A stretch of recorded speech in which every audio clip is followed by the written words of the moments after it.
This is the Osmo Mobile 7P, sent to me by DJI to try out. Building upon the success of its predecessor, the Osmo Mobile 6, which was released in September 2022, DJI has had ample time to refine and enhance their design. This new release comes in two variants, the Osmo Mobile 7 and the Osmo Mobile 7P. While retaining all the excellent features that made previous versions stand out, these new models introduce some exciting upgrades, promising an even more impressive user experience for smartphone videographers and content creators.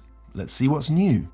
The design of the OM7 and 7P is pretty similar to the OM6. It's sleek and comes in two colors, and basically dark gray and light gray.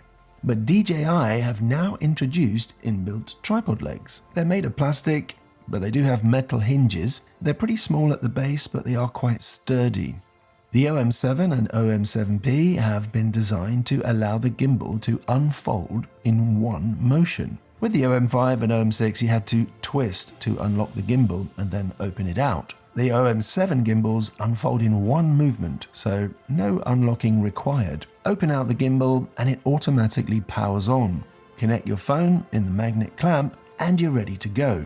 To refold the gimbal, long press the M button to power off, and the head is going to move into position so that you can just easily fold it back. The main difference between the OM7 and the OM7P is this, and this is what DJI calls a multifunctional module. So this comes with the OM7P and it does not come with the OM7. And so what is this multifunctional module? Well, it has three functions. So first, it enables intelligent tracking. Right here is a camera, and this can be used to track a subject without using the DJI app. So this is useful if you want to use your native camera app. So for example, you might want to use the cinematic mode in your iPhone. And this is also useful for live streaming with apps like TikTok, Instagram, and basically any other app that you want to use. You could also use it with your favorite video shooting app like Blackmagic, for example. Secondly, the module is a fill light. Just use the two buttons on the module to adjust brightness and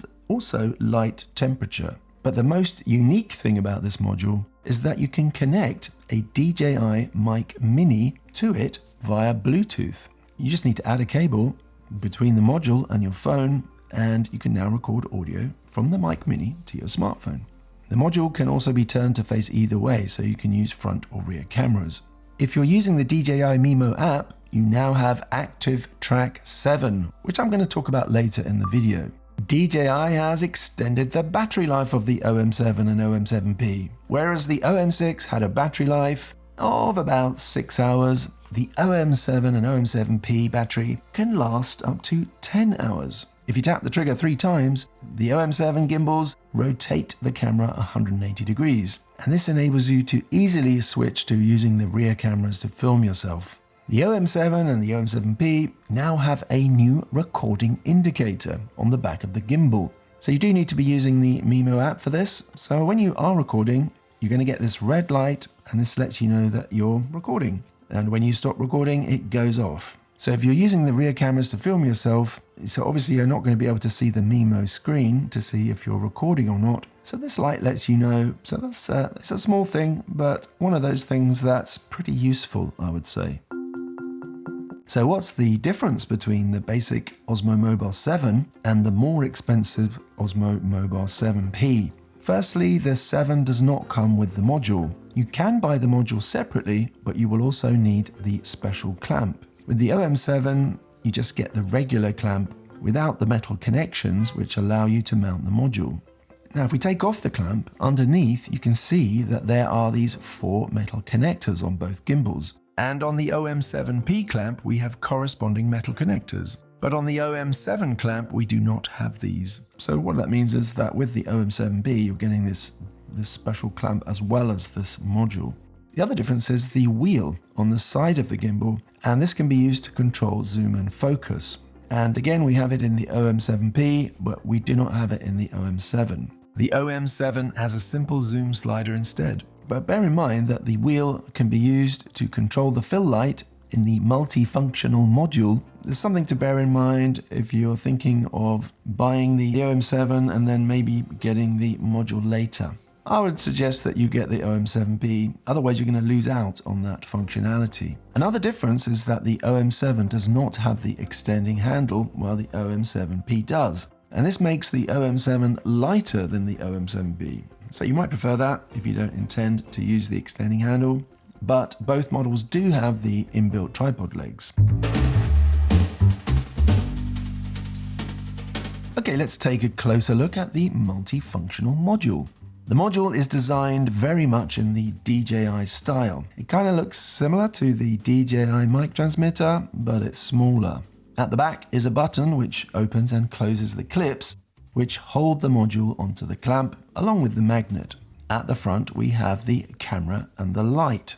On the right side we have two buttons. First we have the power and brightness button, so short press to power on the light, and then just keep pressing to cycle through the brightness levels.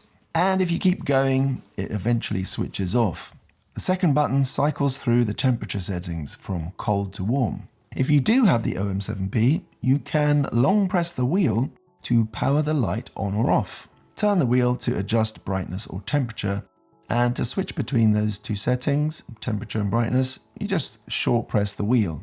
Now, if you want to use the module for tracking, you must switch out of the Mimo app and use another app. Because if you use the Mimo app, the gimbal is just going to disable the module tracking and it's going to use the Mimo tracking instead. In fact, even if you just switch off the phone screen, the module is still going to function as a subject tracker. So if I switch to the iPhone 16 Pro native camera, I can now use the module for tracking. The light here needs to be red before you start tracking. So now there's two ways to get it tracking. The first way is to press the trigger once. The module uses faces to track. So if it sees a face, it's just going to start tracking that face. And if it sees more than one face, it's going to start tracking the most prominent. For example, the one that's in the middle. When it's tracking a subject, the module light then goes green. The second way is to use a hand gesture. Hold up the palm of your hand and the light goes green again. If you want to adjust the subject position, make this U sign with both hands. The light now goes yellow. The subject can then move position within the frame and then make the sign again. The yellow light goes green again, and the gimbal is going to try to keep the subject in the new position. To get it to start recording or to take a photo, make the V gesture with your hand. So you're going to get this short countdown, then it's going to start recording, or take a photo. Obviously it depends on which mode you're in. To stop recording, make the V sign again. Then you'll get another countdown before it stops. In the app, if you have the multifunctional module active, you now get a menu of settings for the module. Tap the three dots bottom left to open settings as normal. Now you're going to see 4 icons instead of 3. The second one is the module settings button, which is kind of shaped like the module. And if you tap that, at the top we have follow speed. If you want the tracking to be slow and smooth and the subject isn't going to be moving too fast, then set this in the middle or move it towards the slower end. On the other hand, if you're tracking faster subjects, maybe someone running, then move this towards the fast end of the slider. Next is gesture settings. Now, using gesture control is pretty convenient, isn't it? But then sometimes you find that people in the frame accidentally make those gestures and they end up stopping the tracking and stopping the recording. So if you are having that issue, you can actually switch the gestures off here. If you don't have the DJI Mic Mini connected, then the wireless mic settings here are going to be grayed out. But when you do connect the mic, you get some pretty extensive audio controls. But I'm going to talk about those in the next section, which is all about using the module as a wireless mic receiver. Now bear in mind that when you're tracking with the module, you can only track faces. If you want to track objects or pets, then you're going to need to use the Mimo app.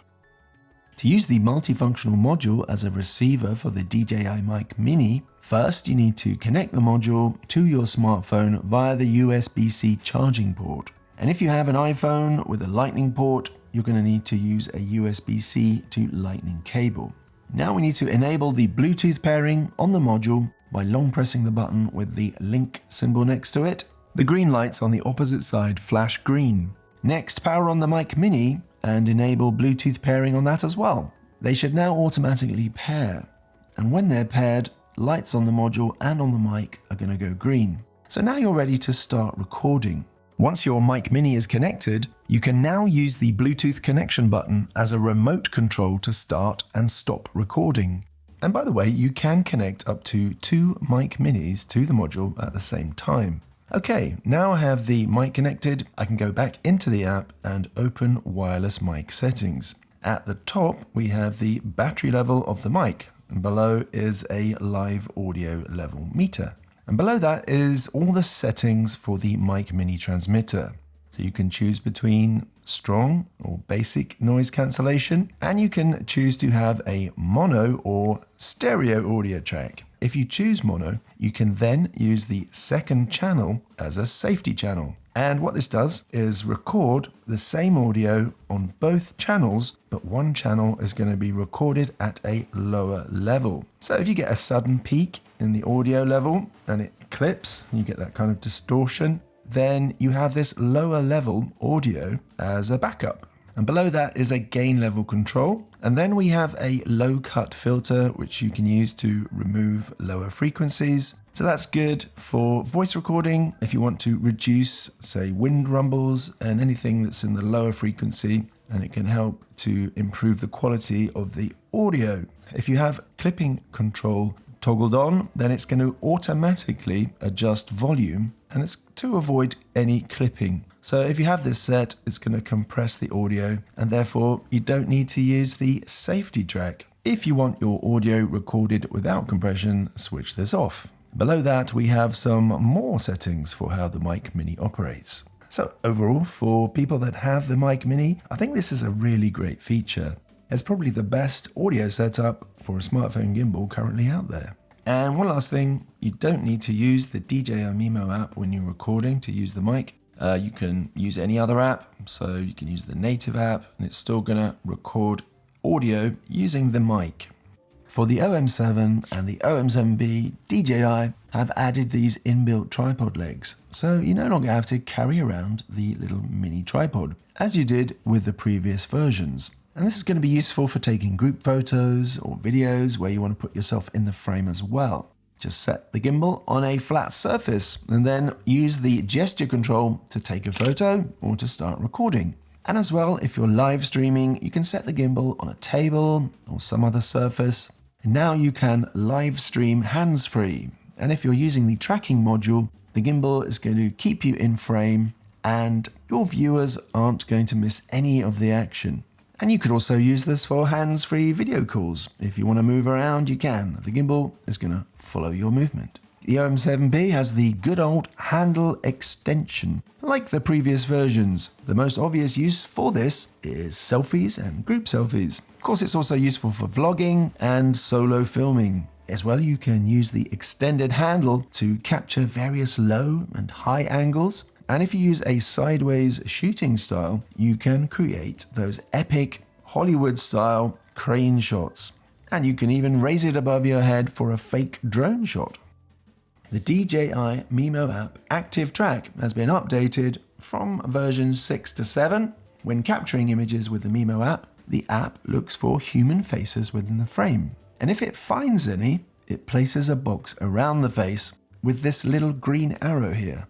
So you just tap on the box to choose which face to track, and it's going to start tracking that face. Alternatively, you can tap the trigger once, and the app is going to start tracking whichever face has this green arrow. If you want to switch to a different face, you can just tap on the box around their face. So you can do that before recording or even during recording. And with this update, Active Track will now stick to whoever you tell it to track, and it's not going to switch to different faces. Like with the previous version, when you switch to the front camera, the app automatically starts tracking the most prominent face. To stop tracking, either tap the X in the corner of the tracking box or tap the trigger once more. With Active Track 7, you can now keep tracking the selected subject as you zoom in and out. So you can even switch between different cameras on your phone, and it's going to keep tracking. The tracking should remain smooth all the way up to maximum zoom. So in this case, I'm using an iPhone 16 Pro, which goes up to 8 times zoom in the Mimo app. And as well, ActiveTrack 7 also allows you to effectively track pets and other animals.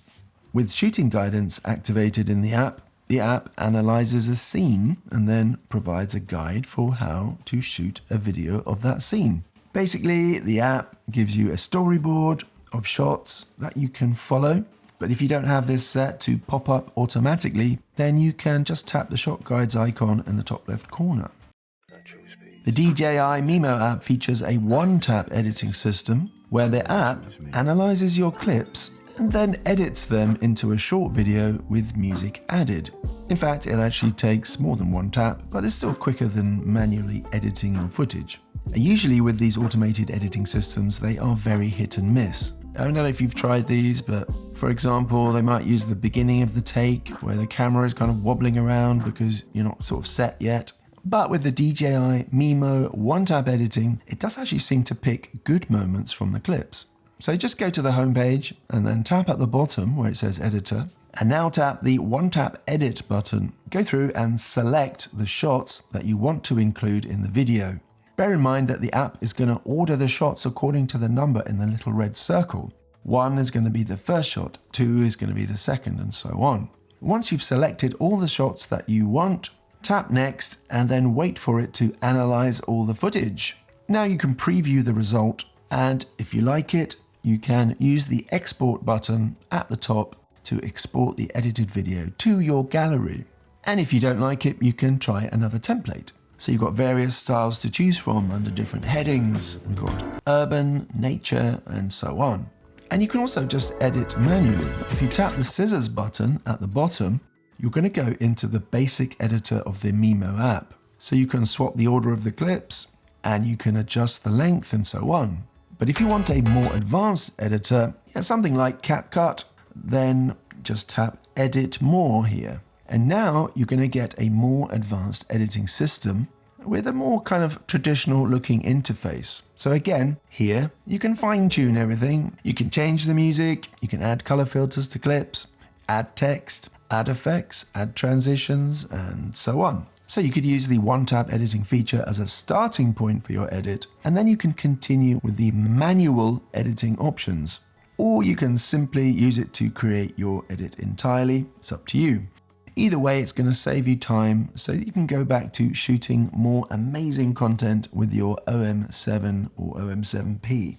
Now, when the gimbal is not in use for shooting, you can use it as a power bank to charge your phone through the USB-C port on the gimbal body. And if you're using the multifunctional module, you can connect it to your phone while also connecting a power bank to the gimbal's USB-C port, which is going to give you even longer battery life. The DJI OM series is a very popular series of smartphone gimbals, and I think this is an impressive upgrade for the OM7 and OM7P, especially with this multifunctional module. And I love the integration with the DJI Mic Mini. So if audio is important to you, then this is there's no other gimbal that I know of that integrates the microphone with the gimbal, and it just makes it easier to set it all up. Yeah, so I do think it's an impressive upgrade.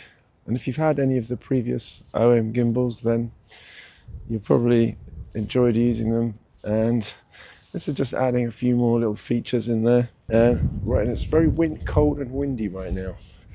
So we're going to be testing the noise reduction of the mic as well. If you want to learn how to get more cinematic footage with your gimbal or your smartphone, you can join us on Patreon.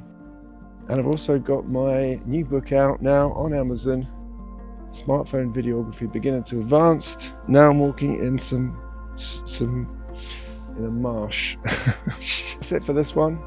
But just remember that even if it's grey and your hands are freezing because you're holding the camera and the gimbal, and it's probably just about to tip down raining, but you've still got to be visionary.